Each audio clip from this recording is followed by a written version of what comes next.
الحمد لله نحمده ونستعينه ونستغفره ونؤمن به ونتوكل عليه ونعوذ بالله من شرور أنفسنا ومن سيئات أعمالنا من يهده الله فلا مضل له ومن يضلله فلا هادي له ونشهد أن لا إله إلا الله ونشهد أن محمدًا عبده ورسوله صلى الله تعالى عليه وعلى آله وأصحابه وأزواجه وذرياته وصحابته أجمعين. قال الله تبارك وتعالى في كلامه المجيد: أعوذ بالله من الشيطان الرجيم. بسم الله الرحمن الرحيم. وعاشروهن بالمعروف.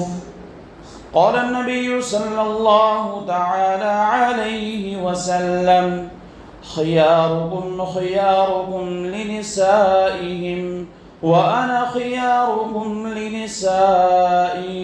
وقال النبي صلى الله عليه وسلم: استوصوا بالنساء خيرا، أو كما قال عليه الصلاة والسلام.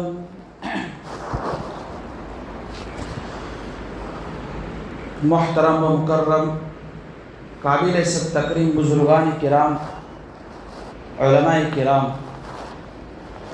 پچھلی جمعہ ازدواجی زندگی میں خوشیاں کس طرح آئے اس کے متعلق کچھ اہم باتیں بیان کی گئی تھی.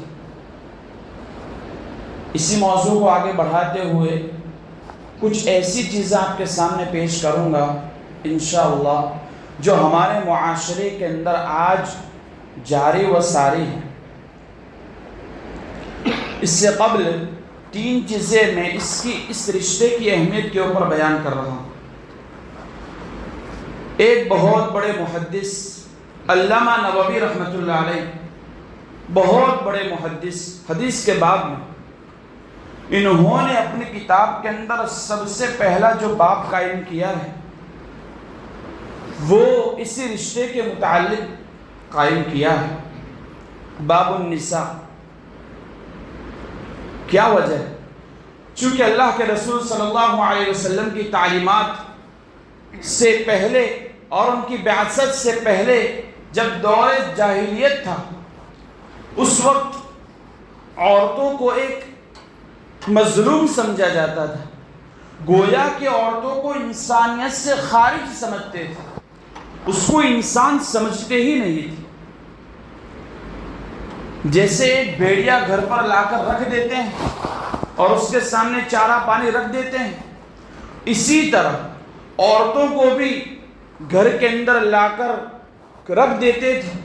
جیسے اس زمانے کے اندر بھیڑیے اور انسانوں کے درمیان کوئی فرق نہیں ہوتا تھا، تو اسی طرح بھیڑیے اور بیوی کے درمیان بھی کوئی فرق نہیں کرتے تھے.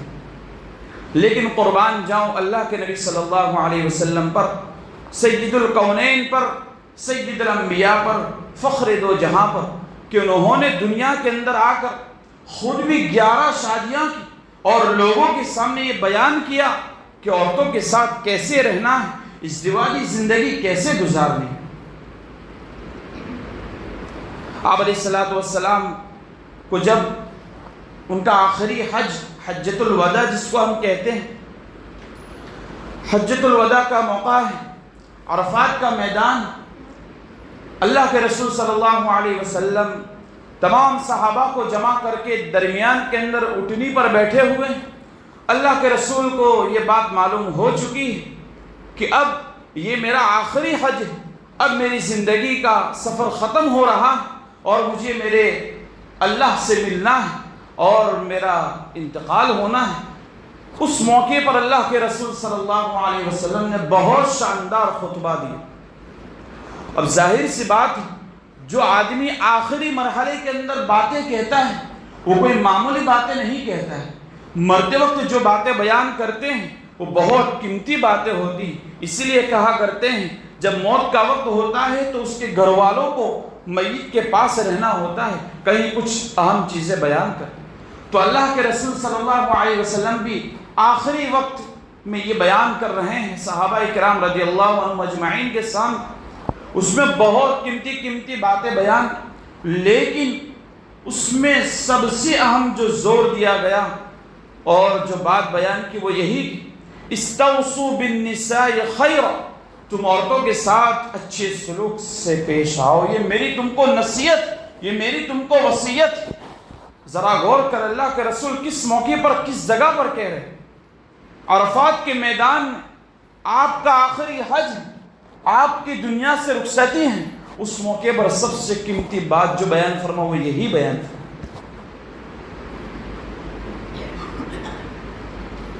تو یہ میں جو باتیں بیان کر رہا تھا وہ اسی لیے کہ یہ ازدواجی زندگی یہ بہت نازک زندگی ہے۔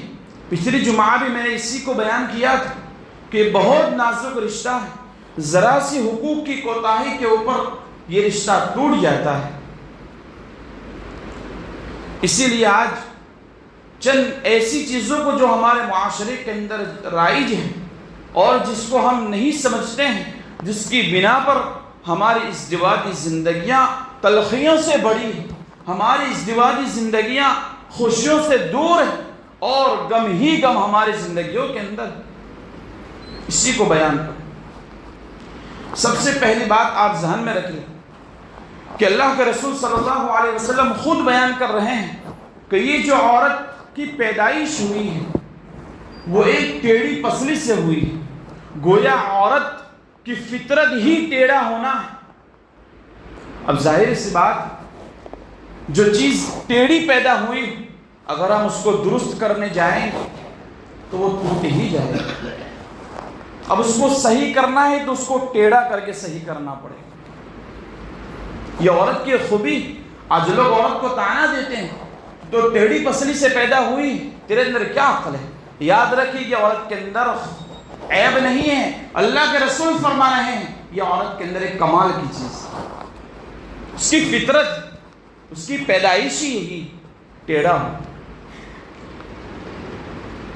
اسی طرح اللہ تعالیٰ نے قرآن کریم میں فرمایا ان الذين يرمون المحصنات الغافلات، کیا فرمایا؟ غافلات، اس میں مؤمنات کا لفظ بھی، محصنات المؤمنات الغافلات، اللہ تعالیٰ نے عورتوں کو کہا تم غافل ہو۔ یہ عیب نہیں ہے عورتوں کا دنیاوی چیزوں کے غافل ہونا، یہ ان کی خوبیاں اللہ تعالیٰ بیان کر۔ تو ایسا ہو سکتا ہے کہ کچھ چیزیں مردوں کے اندر مردوں کی فطرت کے مطابق عیب ہو، لیکن وہی چیزیں عورتوں کے اندر خوبیاں ہوں، اور اسی چیز کو لے کر مرد بیوی کے اوپر حاوی ہو جاتا ہے اور اس سے جھگڑنے لگتا ہے، حالانکہ اسی چیز کو اللہ نے اس کے لیے خوبی بنایا۔ تو اسی لیے عورتیں جیسی بھی ہیں ان سے جو بھی چیزیں سرزد ہو جاتی ہیں، جو بھی غلطیاں ہو جاتی ہیں، یہ ان کی فطرت کے اندر شامل ہیں، اس کو صحیح کرنے کی کوشش ہرگز نہ کریں ورنہ وہ ٹوٹ ہی جائے۔ اس کا طریقہ قرآن نے بیان کیا ہے۔ یہاں بیچ میں ایک بات بتاؤں کہ قرآن میں اللہ تبارک و تعالیٰ نے نماز کا ذکر 73 جگہوں پر کیا ہے، لیکن کہیں یہ نہیں ذکر کیا کہ کتنی نمازیں فرض ہیں، کیسی پڑھنی ہے، کن چیزوں سے نماز ٹوٹ جاتی ہے اور کن چیزوں سے نماز نہیں ٹوٹتی۔ زکوٰۃ کو بھی کئی جگہوں پر بیان کی، لیکن یہ نہیں بیان کیا کہ کتنی دینا ہے۔ لیکن جہاں میاں بیوی کا تعلق کی بات آئی تو اللہ رب العزت نے کھول کھول کر بیان کی۔ اس سے بھی آپ اندازہ لگاؤ، بہت ڈیپ میں جا کر اللہ تبارک و تعالیٰ نے بیان کیا کہ جھگڑے ہو جائے تو کیا کرے، اس کے درجات بیان کیے۔ تو میں یہ کہہ رہا تھا کہ جو چیزیں عورت کے اندر ہم کو یوں لگتی ہے کہ وہ عیب ہے، اس کو لے کر ہم اس سے جھگڑا نہ کریں اور اس کو مار پیٹ نہ کریں اور اس کو برا نہ سمجھیں۔ اصل ہماری ذہنوں کو سدھارنے کی چیز، ہم صرف لوگوں کے اندر برائیاں ہی دیکھتے ہیں، لیکن لوگوں کی اچھائیوں کی طرف نظر نہیں ہوتی۔ حضرت حکیم الامت، بہت بڑے اللہ والے، سب جانتے ہیں، انہوں نے ایک بزرگ کا واقعہ بیان کیا، ذرا غور سے سنیں۔ بزرگ کا واقعہ یہ بیان کیا کہ ان کی بیوی بہت سخت مزاج تھی، جب بھی وہ گھر میں آتے تھے تو لان تان شروع کر دیتے، اتنے بڑے اللہ۔ تو کسی نے اس بزرگ سے کہا کہ آپ کے ہاتھ میں تو اللہ تبارک و تعالیٰ نے یہ پاور رکھا ہے کہ اس بیوی کو طلاق کے ذریعے سے چھوڑ دو۔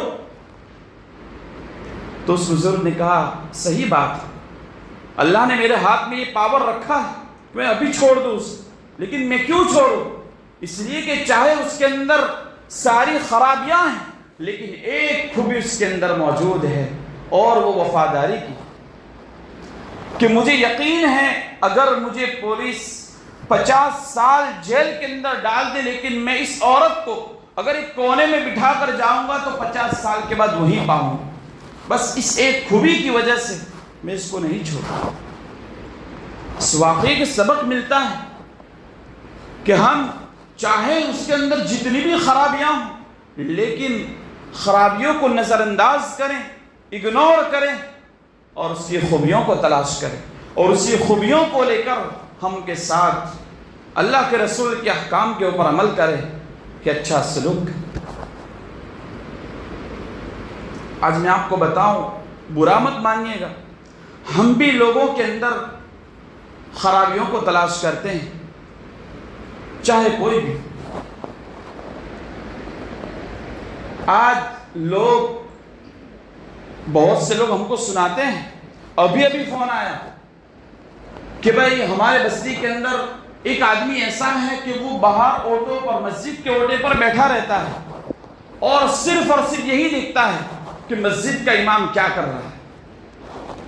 میں نے کہا یہ تو ہر ایک کے ساتھ ہونا ہے۔ میں نے اس کو یہی کہا کہ آپ اس کو یہی بات بیان کریں، سمجھائیں کہ لوگوں کی خوبیوں کو دیکھیں، لوگوں کے عیوب کو نہ دیکھیں۔ آج ائمہ کا بھی یہی حال کہ لوگ اماموں کی غلطیوں کے اوپر، اماموں کی عیوب کے اوپر فوکس کرتے ہیں، لیکن یہ نہیں دیکھتے ہیں کہ اس امام کے اندر ایک نہ ایک ضرور خوبی ہوگی۔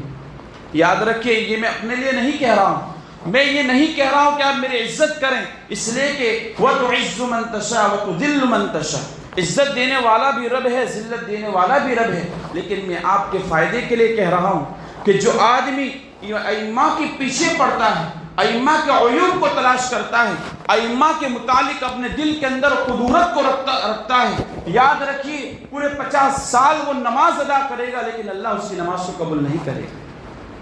تو یہ آپ کی نمازوں کی حفاظت کے خاطر میں یہ کہہ رہا ہوں۔ خیر، آگے چلتے ہیں کہ ایک آدمی نے کہا ایک بزرگ سے کہ ہمارے درمیان بہت جھگڑا ہوتا ہے۔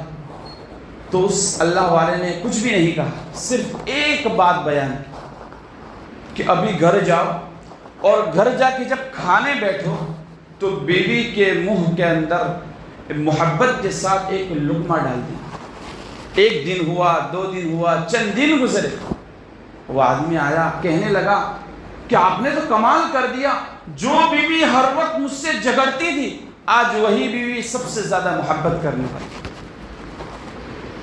اللہ کے رسول کا فرمان کہ جو آدمی بیوی کے منہ کے اندر محبت کے ساتھ ایک لقمہ دیتا ہے تو اس کو ایک صدقے کا ثواب ملتا ہے۔ اسی طرح ہمارے ایک استاذ محترم مفتی حفظ الرحمان صاحب دامت برکاتہم العالیہ بہت بڑی بات بیان کی۔ اگر آپ اس بات کو اپنی زندگی کے اندر لے لیں گے تو مجھے یقین ہے کبھی جھگڑا کسی جگہ نہیں ہو۔ انہوں نے بیان کیا، چونکہ ہمارا آخری سال تھا ابھی، تو انہوں نے یہ بات بیان کی تھی، بچوں تم جا رہے ہو تو ظالم بن کر مت رہنا، مظلوم بن کر رہنا۔ بہت بہت بڑا جملہ ہے اور عمل کرنا بڑا مشکل۔ بالخصوص انہوں نے بیویوں کے متعلق ہم سے یہ بیان کیا کہ اپنی بیویوں کے سامنے ظالم مت بننا، اپنے بیویوں کے سامنے مظلوم بن کر رہنا۔ بیویاں چاہے لاکھ بول دے، ان کے سامنے جھک جانا، آخر میں اتنا بولنا اور کچھ باقی ہے، اگر باقی نہ ہو تو میں تم سے اللہ کے واسطے معافی چاہتا ہوں۔ خدا کی قسم منبر کے اوپر بیٹھ کر کہہ رہا ہوں، ایسی تم زندگی گزارو گے تو اللہ کی ذات سے امید ہے کہ تمہاری زندگیوں کے اندر ایسی خوشیاں آئے گی تم کو روپیوں پیسوں کے اندر نہیں ملے گی۔ کر کے دیکھو۔ اسی طرح چھوٹی چھوٹی باتوں کو ہم دل کے اوپر لیتے ہیں، اسی وجہ سے بھی جھگڑے ہوتے ہیں۔ اگنور کرنے کی ہمارے اندر صلاحیت ہونی چاہیے۔ اگنور کرو، کمپرومائز کرو، چھوڑو، ہوتا رہتا ہے۔ اور بھی بہت باقی ہے، لیکن ایک آخری بات، چونکہ میاں بیوی کا رشتہ ہے، جھگڑے ہو جاتے ہیں، لیکن ان جھگڑوں کا حل مار پیٹ نہیں ہے۔ اللہ تبارک و تعالیٰ نے قرآن کریم میں فرمایا، 3 سٹیپ بیان کیے۔ سب سے پہلے تو ان کو سمجھاؤ، اگر